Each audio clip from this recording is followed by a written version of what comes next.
Welcome to 60ish and Me, where age is just the beginning of the story, not the end of it. Well, hello everyone, and welcome to my channel where we discuss all things as a solo, happy, mostly thriving 60ish person. No matter your age or where you find yourself in this world, I invite you to join me and other like minded individuals where we navigate our way through this world. We are going to focus here on the good, the bad, and sometimes the ugly, but overall a place where we can share and get inspired by each other. Today's chat is about my upcoming trip to the beautiful Montreal, Canada, scheduled for the beginning of December. Hello, my name is Louisa, and I live in the beautiful and vast Canada. It's November, and as we bid farewell to this fall season, and it's been a pretty nice fall season, my focus is on transitioning into winter and my upcoming trip to the beautiful French-speaking city of Montreal, Quebec.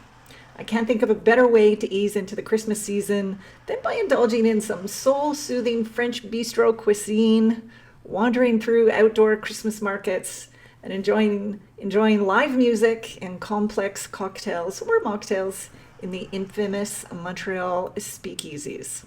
If this sounds of interest to you, then stick with me as I share why I travel solo, how I stay safe, budget for 4 nights, 5 days, and why I believe it's important to our mental health to keep challenging ourselves by breaking out of our routines.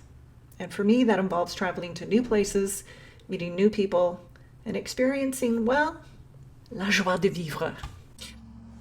For my trip to Montreal, Quebec, I'll be traveling on the Via Rail train, and the total trip time is approximately 2 hours. I've decided to treat myself to business class this time, and their fares are generally lower this time of year. There's some great sales, great deals throughout the year, and if you keep an eye on their website, you might be able to be inspired by finding a sale somewhere to a city that you've never explored before. When traveling, I like to book accommodations either inside or outside of the city center, but strategically able to explore the city by foot or Uber, subway, which I will refer to as le métro, which is le passage souterrain, so an underground passage.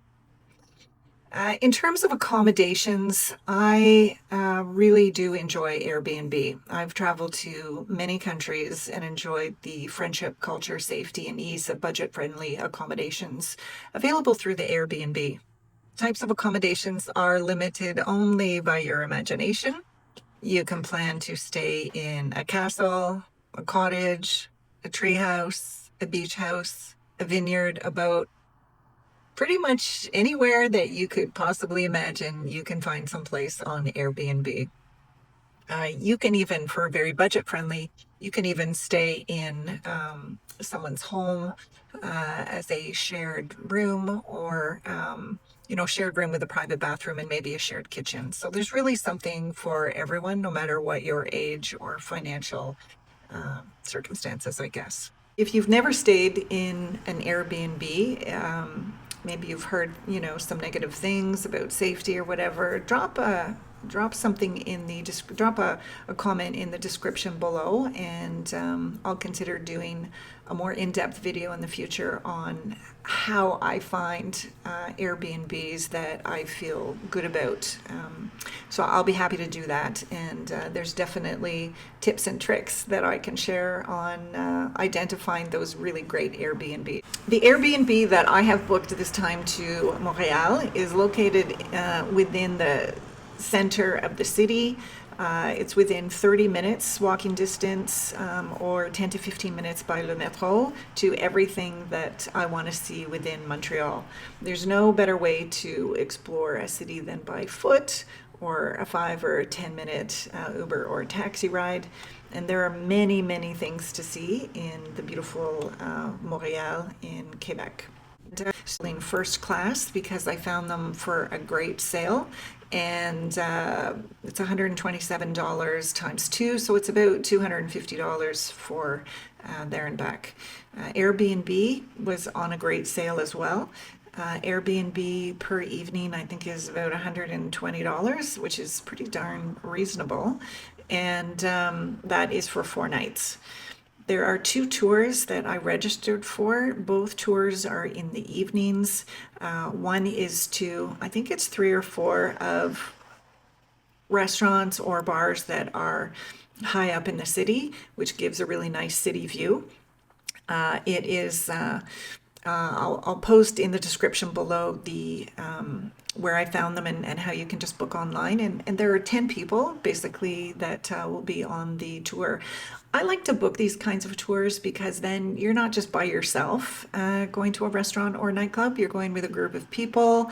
You know, you bond over the evening. They can be from all over the world, all over Canada. It just makes for a really great way to have an experience with other like-minded travelers. So there will be about 10 of us, and the tour is, I think it's 3 hours, and it includes something to eat and a drink at 3 or 4 rooftop places. So I think it should be pretty fun. The second tour that I booked is to the speakeasies. So I'll be going again with a group, maybe some of the same people.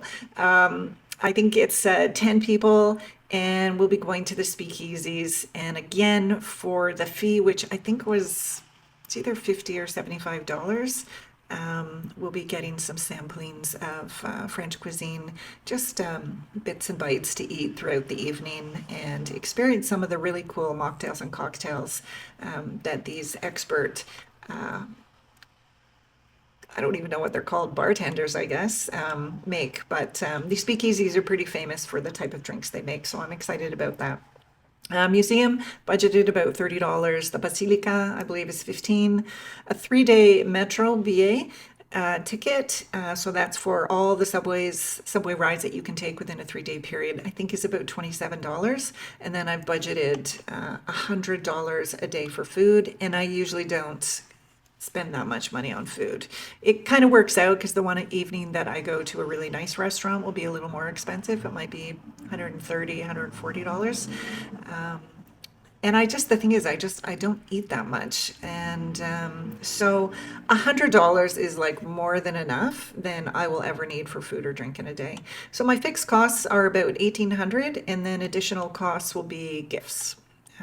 You know, so that's just depending on kind of, you know, whether you like to spend money when you're traveling, buy yourself something or not.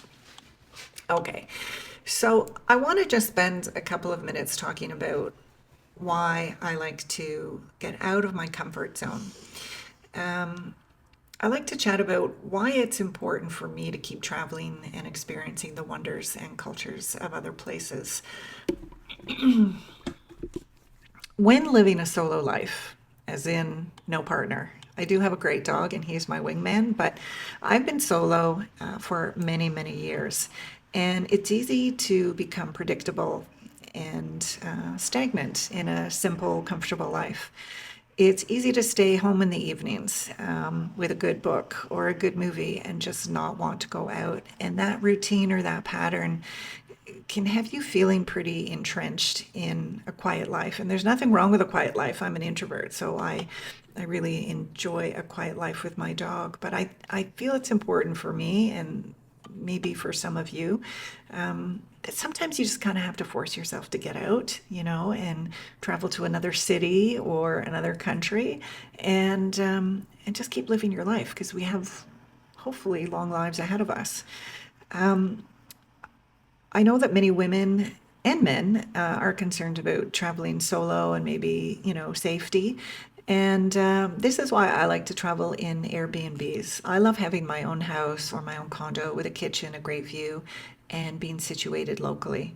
I enjoy the safety of staying in someone else's home, as I find Airbnb hosts are very helpful in answering questions and concerns. They're always someone, you know, at the end of a text that you can reach out to, ask questions. And I find Airbnb hosts very responsible and helpful in providing tips and information and even coupons sometimes.